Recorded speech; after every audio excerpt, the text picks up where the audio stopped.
Alright, so today I got myself a Zoom Fluke and pairing it with a 1/2 ounce jig. And I'm just going to throw some Menhaden Procure on it.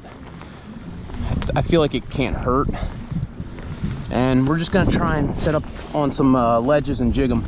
Stay tuned. Alright, first drop. Now today is a day that we probably won't spend more than an hour on the water, just because they're calling for some severe storms to roll through. Alright, gonna cast the Fluke right there, and I'm just gonna let it sink to the bottom and just jig it to me naturally. Just nice and slow.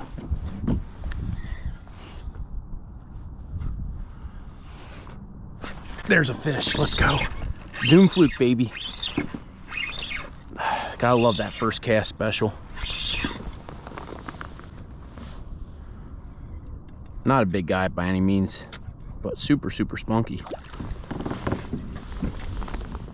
See, that's... Oh man, look. He really wanted that bait. He looks like he... Oh no, okay, it's on the side of his mouth. There we go. Alright, man. That's not a bad way to start the day. Little chunk of a striper. There he goes. Alright, I'm going to just go back to just straight vertical jigging right now. We'll probably work some other creeks in a few, but I figure maybe we'll find some fish on some of these deep drop-offs.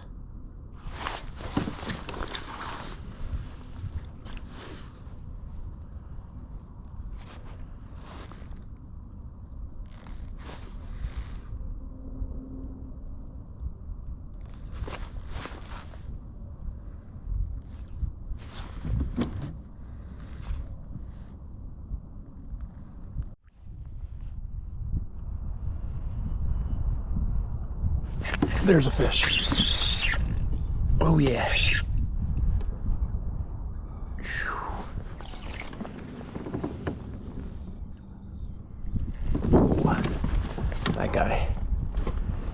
That guy wanted it.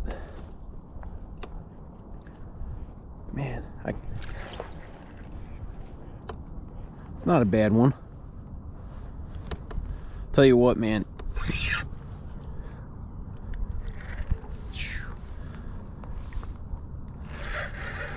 Yeah, I'm not even trying to horse them because we got real light line on this rod. That's what I get. Yeah, look at that guy. Oh, man, that's actually not a bad bass. Woo-wee. Whoa, son. Holy smokes, that's a stud backwater bass. Man, that's actually a pretty studly backwater bass. All right, let's get this guy back in the water. Whoa. Oh, nothing like a cold tail slap. Now, one thing I like about these Zoom Flukes, man, is the tail has so much action. I mean, you really don't have to do much, especially in these colder months, like end of November, December, when the fish are a little more lethargic. Once that water drops, I feel like something with a little bit more vibration might be the ticket. But we're gonna get back up on this ledge and, excuse me, hopefully pick up some more bass. All right, so one of the biggest errors that I am learning to try and fix, especially when the water temp drops, is slow down the retrieval, the jig, whatever you want to call it. I can't tell you how many times, like just reviewing film, how many fish I've missed out on because I'm just trying to work the lure to death. Now, Grant, like, you know, I feel like beginning of the end of the fall fishing, I really taper down my retrievals. I really slow down my jigging. Like, you know, in the back of my head, some days I'll count to 5 or 6. before I even lift the jig, because you know, you could easily work it too fast and the fish kind of get turned off by it, especially if they know they got to work a little harder. Like, we're passing over a fish right now, and I'm just gonna let it just kind of slowly drift, just enough of a twitch to try and hopefully catch its eye.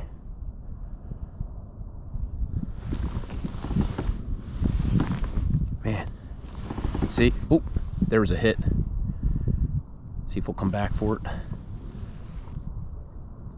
Come on.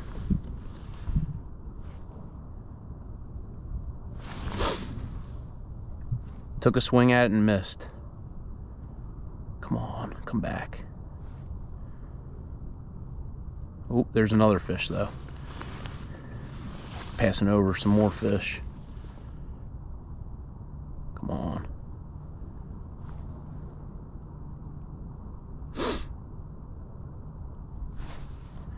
Man, we are passing over some serious marks right now. I can't believe I can't get him to bite. There's a fish. Okay, I had a feeling that was... I had a short strike on the previous drift. What? Holy smokes. Look at this freaking... That might be one of the biggest freaking perch I've ever caught. Holy cow. Holy smokes. Look at that. That is an absolute monster. Alright, I gotta measure this guy. That is just absolutely insane. Let's see. About 14 inches, man. That is a studly perch, man. Man, we're gonna let this guy go. What a freaking absolute mondo perch. I thought it was a little striper. There he goes. That was... Dude, I can't imagine how big that guy would have been. Like, if it was closer to the time that they spawn. There's a fish. Let's go. I literally just dropped my line down. I wasn't even expecting there to be a hit that quick. Dang, son. For this size fish, man, they sure give you a thump, man.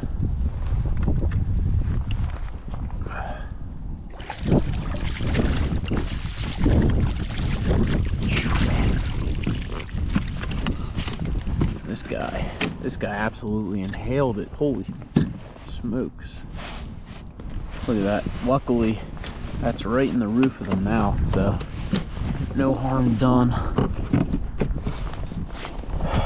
What's wild is usually, I can't remember, you know, knock on wood, the last fish that swallowed it all the way. Usually the stripers, the furthest it'll go is the roof of the mouth.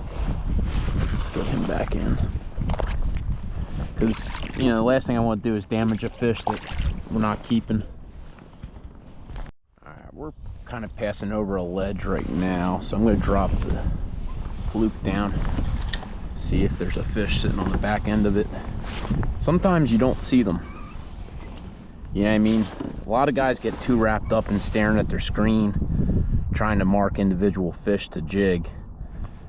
And my theory is, if you find the right bottom, the right ledges, current breaks, you know, whatever you may be targeting that day, and you set yourself up, do yourself a favor, man, and just try not to stare at the screen, because, you know, you could miss out on a lot of fish just staring at the screen, waiting to see, you know, a singular or multiple fish show up.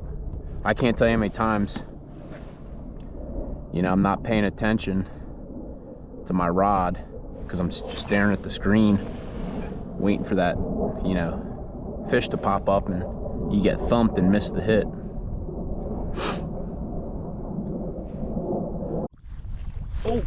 Oh.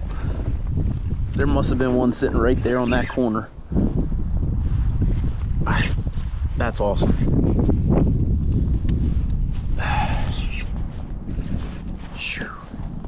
Let's go.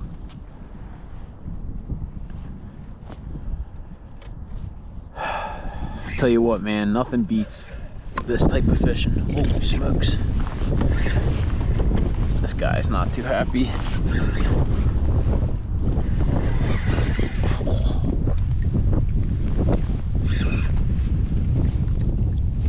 Oh, man.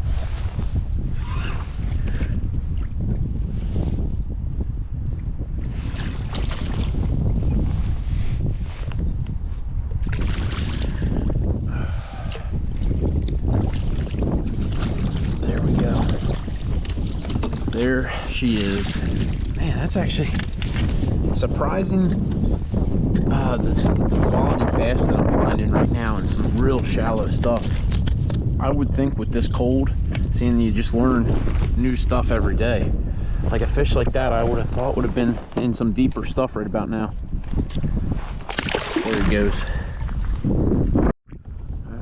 See if any more takers off this corner.